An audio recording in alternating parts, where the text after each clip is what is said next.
para mí representa principalmente, bueno, primero es una gran alegría, un gran gusto, es un trabajo que se hace de manera familiar.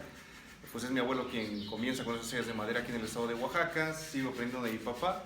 Y el hecho de que sea un trabajo que se realiza en familia, con amor, con mucho entusiasmo cada día a día, pues es para mí lo que es un gran gusto maravilloso.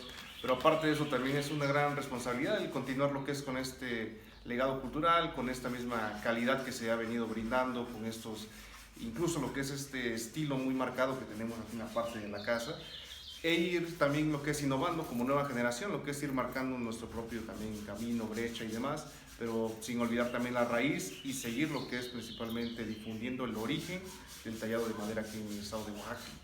¿Cómo surgió el tallado de madera con tu abuelo y quiénes continuaron la tradición? Pues mi abuelo es quien comienza estas tallas de madera en 1927, cuando tenía la edad de 8 años. A esa edad pues sus papás eran, bueno, a esa edad lo mandaron sus papás lo que es a cuidar ganado al campo, al pie de Monte Almar principalmente, ya que sus papás eran campesinos, se dedicaban lo que es a cortar caña para procesar aguardiente, panela, azúcar, lo que es en la hacienda. Entonces al estar ahí pastoreando lo que es mi abuelo empieza a jugar con figuritas de barro para que, como juguetes para que le duraran pues toda la jornada del día que estaba lo que es cuidando sus animalitos.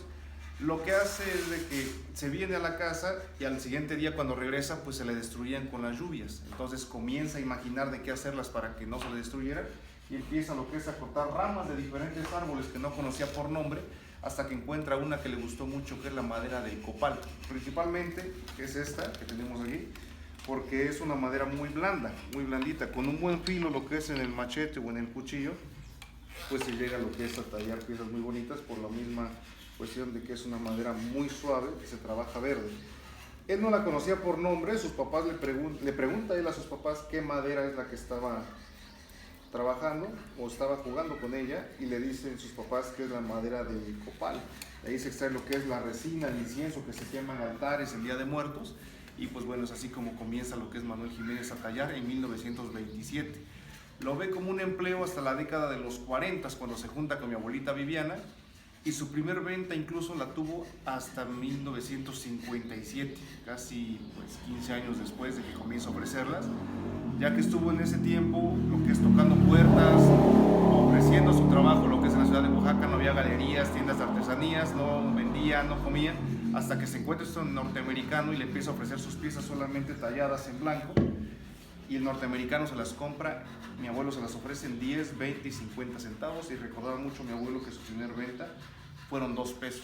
A partir de ahí, este norteamericano que tenía galerías en Nueva York principalmente, le empieza a solicitar más obras, él le dio la idea de pintarlas, mi abuelo su imaginación comienza a conseguir tintes naturales, comienza a pintar sus obras y así comienza lo que es con estas tallas de madera, animales fantásticos como él las nombró, desde 1927. ¿Quiénes continuaron este trabajo? Este trabajo lo continuó, lo que es, se lo enseñó, lo que es a sus hijos, tuvo 5 en total, el mayor se llama Alejandro, tiene 85 años, en su tiempo mi tío Alejandro pues se dedicó a tallar algunas obras, posteriormente se dedicó a otro trabajo, después siguen 2 mujeres, lo que es mi tía Lorenza y mi tía Sirenia, pero pues bueno, ellas cuando estuvieron aquí en la casa con mi abuelo pues le ayudaron a decorar, posteriormente se casaron y se volvieron amas de casa, pues después siguió lo que es mi tío Angélico, acabó de fallecer hace 2 años aproximadamente. Él también continuó lo que es de mi abuelo. Y el más chico que es mi papá, él tiene lo que es aquí en la casa, trabajando más de 50 años. Va a cumplir 65 mi papá. Y pues bueno, él igual desde los 16 años aproximadamente, 15, 16 años, pues continuó lo que es trabajando aquí. Junto con mi abuelo trabajaron, por ejemplo, para ejemplo de ellos está lo que es aquí el New York Times de 1988. Está lo que es mi papá pintando, mi abuelo tallando y pues bueno, así se ha venido lo que es trabajando y hoy en día es mi papá quien va al frente del taller y del museo. Estamos hablando de una tradición cultural indígena en la cuestión de los chamanes que utilizaban su conocimiento espiritual para ayudar a la gente. Había muchos aquí en Arrazola, ya no queda ninguno. ¿Qué ha pasado?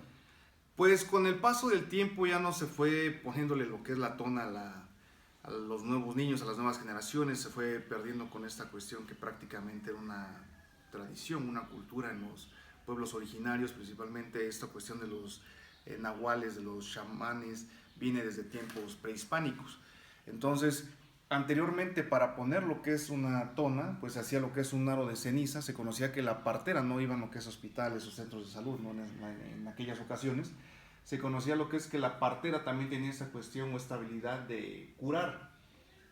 Se le podría considerar como chamana, hierbera, bruja, en muchas ocasiones se le podría decir, pero pues bueno, ella tenía lo que es este don, lo que es de acomodar el bebé al momento de nacer, y le preguntaba ya a la mamá si quería o no que tuviera lo que es su hijo Tona. Si la mamá aceptaba y decía que sí, salía, hacía lo que es su, pues bueno, la parte, lo que es de su ritual, hacía un aro de ceniza alrededor de la casa, y mientras nacía el bebé, la primer huella del primer animal que pasaba, que se quedaba ahí, iba a ser su animal protector, su Tona.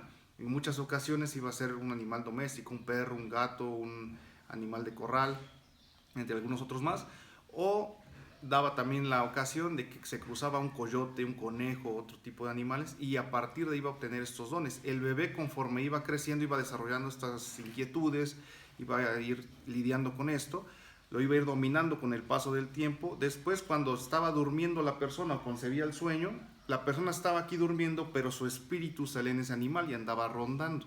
En sí no era que la persona prácticamente se convirtiera, como en las famosas películas como de Hombre Lobo y demás, sino que estaba la persona, concebía el sueño a voluntad o solamente dormía, y a partir de ahí ya andaba su espíritu rondando. Esto lo mantenían principalmente en secreto, porque si alguien sabía que tal persona tenía tona de un perro, de un gato, de un conejo, pues si veían algo cerca y lo golpeaban o llegaban lo que es a matarlo, pues la persona donde estaba durmiendo pues fallecía. Entonces por eso también lo tenían lo que es en secreto, y a partir de ahí también lo tenían tanto para hacer bien como mal, tanto lo podían utilizar como un medio de positivo. Sí, pues no, pero en muchas ocasiones lo podían ocupar también como para cobrar, para ir a molestar a ciertas personas, a hacer maldad, a hacer maleficios, o cuando era de magia blanca, pues ya quitaba esos maleficios, y pues bueno, en muchas ocasiones el que es de magia blanca no llegaba a cobrar. Mi abuelo no lo hacía.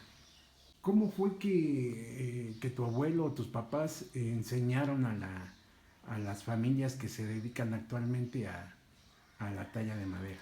Perfecto. Pues mi abuelo, conforme tuvo su primer venta, este norteamericano le siguió comprando más obras. Arthur Train, que era su primer cliente, le empezó a vender con el paso del tiempo más y más. Posteriormente llegan a venir más coleccionistas, principalmente de Nueva York, de los Estados Unidos, y le empieza a ir bien a mi abuelo económicamente. En un inicio su casa era de pastón y carrizo. Cuando le empezó a ir bien con estas tallas de madera, la empezó a hacer de adobe. A partir de los 70s, cuando la cineasta Judith Bronowski viene y le graba el documental, lo lleva a los Estados Unidos, se conoce con el señor Linares, fue representante de los dos y los presentó en diferentes museos y galerías en los Estados Unidos, como por ejemplo en Austin, en parte de Texas, de Arizona, lo que es de California, en otros museos más. Pues ya también hicieron el cambio, incluso los dos, de moneda, de vender en pesos, ya vendían en dólar, ya fueron lo que es valorando su trabajo. Entonces se vienen y ya venía el flujo de norteamericanos, lo que es a buscar a Manuel Jiménez.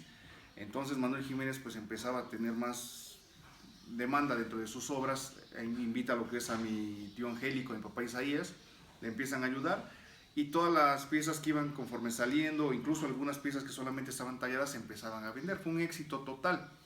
Mi papá se refiere a esto como si fuera un dulce, una golosina que atrae a los niños, porque era pues muy valorado, hasta la fecha es muy valorado lo que es el trabajo de mi abuelo. Entonces empieza a surgir esto, y las demás personas del pueblo, somos pueblos de campesinos, decían: Manuel, te está yendo muy bien, ya tu casa que era de adobe ya la estás pagando incluso de material, que nada más vienen a comprarte esas figuras. Decía mi abuelo: sí, échale filo a tu machete y mira si se hace. Y las personas también le preguntaban: oye Manuel, nos enseñas, queremos también hacer lo que estás haciendo. En muchas ocasiones pues mi abuelo estaba tallando. En un documental que tenemos se ve que las personas venían y se le quedaban viendo cómo es que lo hacía. Posteriormente algunos se acercaban, o algunos otros ya su imaginación comenzaron a hacer sus piezas, y así surge aquí, principalmente en Arrasola, los demás talleres familiares. Llega a comunidades, por ejemplo, como San Martín Tilcajete, lo que es Ocotlán, la Unión Tejalapan, cuando mi abuelo trabajó con Luis Echeverría, presidente de México, cuando crea Fonart, en ese tiempo Fonatur. Renta lo que es el gobierno de México, lo que es un edificio aquí en Oaxaca, manda lo que es a traer Luis Echeverría a mi abuelo, a doña Rosa del Barro Negro, Teodora Blanco del Barro de Atzompa, a los Vázquez de Tutitlán del Valle y lo que es a los Aguilar del Barro de Ocotlán. Estos artesanos fueron, desayunaron con el presidente, les dice que les iba a mandar a hacer ese instituto para que exportaran su trabajo, pero también que ellos enseñaran a otras comunidades para que también prevaleciera lo que es este trabajo. Ninguno se negó, dijeron que sí. La ruta marcada fue desde Ocotlán a Oaxaca, así mi abuelo fue enseñando. Ahí enseña en San Martín Tilcajete, por ejemplo, a Isidoro Cruz, Epifanio Fuentes, que fueron los pioneros lo que es ahí en Tilcajete, esto más o menos por los 70s, entrando a los 80s. Y también sucede lo mismo, eran campesinos, entonces empiezan lo que es a trabajar, les empezó a ir bien y empiezan a enseñar a otros artesanos que empiezan a surgir ahí de su misma población. Y lo mismo sucedió lo que es aquí en Arrazola. Por eso cuando mi abuelo fallece el 4 de marzo del 2005, dejó 10 pueblos trabajando la madera. Entre ellos Arrazola, San Martín Tilcajete, La Unión Tejalapa, Sierra, Costa, Mije, San Pedro Tabiche, Huetán de Morelos, San Pedro Islahuaca, muchos pueblos más. ¿Cuántas familias están dedicadas en Arrazola a la creación de estas tallas de madera? En Arrazola tenemos un aproximado de unos 200 talleres, muchos son familiares, muchos son de una persona individual que tiene su familia también que se dedica a esto, ¿no? Pero ya también decide formar su propio taller. Entonces, en el conocimiento que tengo del último censo que se realizó, pues alrededor de unas 200 familias, que cada vez sigue creciendo más, ¿no? Es algo también que pues sí es muy valorado, somos un pueblo turístico, hay gran variedad de talleres, tenemos lo que es la entrada el proyecto que se está realizando por medio de un grupo de artesanos de hacer lo que es un mercado artesanal y gastronómico, también se hacen las expoferias, lo que es que es temporada alta, y en temporada de Guelaguetza. Así es, temporada de Guelaguetza, después temporada de Día de Muertos, y continúa, ¿no? Lo que es Navidad, Semana Santa, y se repite lo que es el ciclo.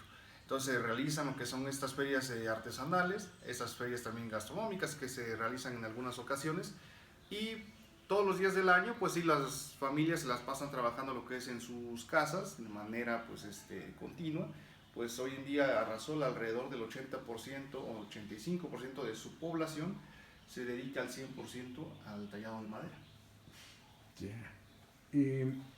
A ti en lo particular, ¿qué es lo que más te gusta? ¿Cuál es la pieza que más te ha gustado de lo que has creado?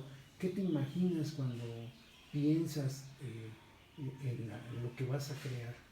Pues a mí me gusta mucho, principalmente con lo que crecí, que fueron los estilos tradicionales, los estilos de la casa, que son nahuales, chitas, jaguares, diferentes a estilo de la casa.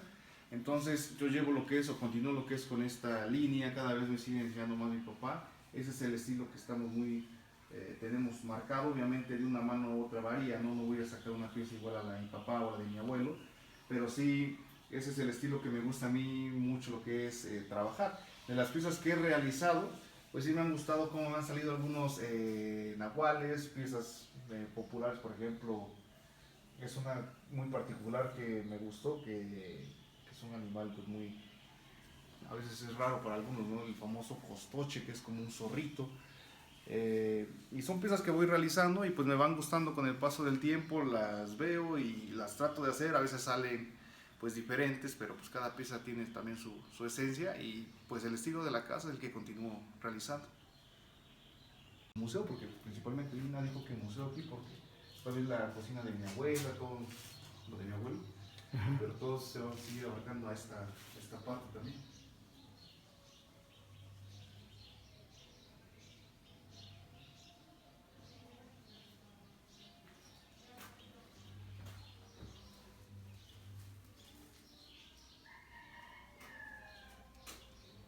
Estos son nahuales, ¿no?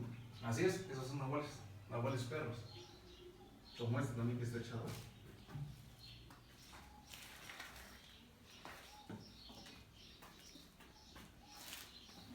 ¿Estos quiénes los hizo? Pura familia. Sí, pura familia. Y en el caso también, como por ejemplo las muchachas que están aquí, una viene a aprender, pero por medio de esta beca que también tenemos de Jóvenes Construyendo. Jóvenes Construyendo el Futuro. Entonces ya se meten por medio de esa beca. Les enseñamos principalmente aquí a quien gusta tallar, a pintar, pero se empieza también desde cómo se pule la pieza, los primeros fondos, y de esa forma se va realizando. Esta era la recámara de mi abuelo. Entonces el INA la abrió, dijo que solamente se quitara lo que es la alfombra, se quitara el ventanal, y por eso sigue igual, sus sombreros, su reloj, su closet. ¿Cuál es la importancia de las tonas y los nahuales en este trabajo que empezó tu abuelo con las tallas de madera? Ok, pues todo tiene lo que es su historia, su línea a seguir. Por ejemplo, nosotros seguimos trabajando la parte de los nahuales, estos brujos o curanderos que se transforman en animal conservando el rostro humano. ¿Esto por qué? Manuel Jiménez los comienza a hacer a partir más o menos de los años 50, a raíz de su imaginación también de él, de su cosmovisión que él tenía. Principalmente empieza a representar cuerpos de animal con rostro humano. Entonces lo que hacía Manuel Jiménez era en este caso irle poniendo lo que es jugando con el cuerpo de diferentes animales, también con los rostros, cómo los iba tallando, y aparte de eso ir poniendo lo que es diferentes estilos de tonos, de diferente forma en cómo los iba pintando. Esto también surge porque Manuel Jiménez, aparte de tener el don de tallar la madera, él era curandero, él era chamán. Entonces hay diferentes textos, también hay un recorte de Houston de 1985, es un periódico, donde habla de Manuel Jiménez como tallador y habla también de él como curandero. Es por eso que él comienza a hacer muchos nahuales, mucha representación de estos seres, y principalmente uno de los boom que tuvo él dentro de este trabajo, aparte del éxito que tenía por ser el creador, fue en 1996, con lo que es la creación, lo que es del libro de grandes maestros del arte popular mexicano, donde ponen una frase ahí que dice que Manuel Jiménez es un artesano muy particular y gran parte de su población en Arrazola, Oaxaca, lo consideraban un nahual por esta cuestión de curar. Por eso tenía él mucha cuestión también a esto de ser curandero y de representar lo que son los nahuales. ¿Continúan con esa tradición de curanderos en tu familia? El que había aprendido un poco lo que es de mi tío Angélico, el que continuó un poco a aprender de mi abuelo fue mi tío Angélico. Ella falleció, pero mi papá pues ya no le intentó, no le continuó, tanto podríamos curar como tanto no, de los nietos igual ninguno le ha intentado. Decía mi abuelo que también se va heredando por sangre esta cuestión, esta virtud, este don, pero hasta la fecha no lo hemos intentado y pues ya no se le dio continuidad más. ¿Hay chamanes todavía aquí en Arrazola, en la población? La mayoría eran personas grandes, ya personas que fallecieron. Igual la última que se consideraba chamán, una señora que tenía tona, pues falleció hace ya un par de años también. Ya se ha perdido un poco, pero a los alrededores, un poco más hacia las rancherías o incluso lo que es comunidades que están de aquí cerca en las montañas, pues ahí sí ya tienen lo que son. ¿Cuál es la diferencia entre una tona y un nahual? Okay. La tona es el animal en el que se transforma la persona. Por ejemplo, esta persona de aquí ya está transformada. Esto ya es un nahual conejo, es la transformación ya de la persona. Mientras tanto, la pura persona, su tona era el conejo. La tona es como el animal, el espíritu que tiene el don de transformarse, y el nahual es cuando ya está transformada la persona. Esa es la diferencia. Por eso estos se le considera como tonas y nahuales, pero principalmente la pura representación ya de este conejo con rostro humano ya es un nahual. ¿Qué curaban? Lo que curaba mi abuelo principalmente pues era lo que se conoce como aires, maleficios, que son trucos, ¿no? Que también se va dando con hechicería de magia negra. Eso es lo que él quitaba, o incluso también curaba con hierbas medicinales alguna enfermedad. Obviamente la herbolaria también nos ofrece una gran cantidad de remedios para diferentes malestares, para algunas cuestiones de salud. Tanto curaba en ese sentido como también quitando estas cuestiones de brujería, que eran malestares que no tienen explicación en ciencia, pero que están presentes en el cuerpo. Pero mi abuelo, con 3 limpias, con huevo y hierba y algunos remedios más que daba, pues sanaba a las personas, y en algunas ocasiones sanó personas que incluso venían en agonía.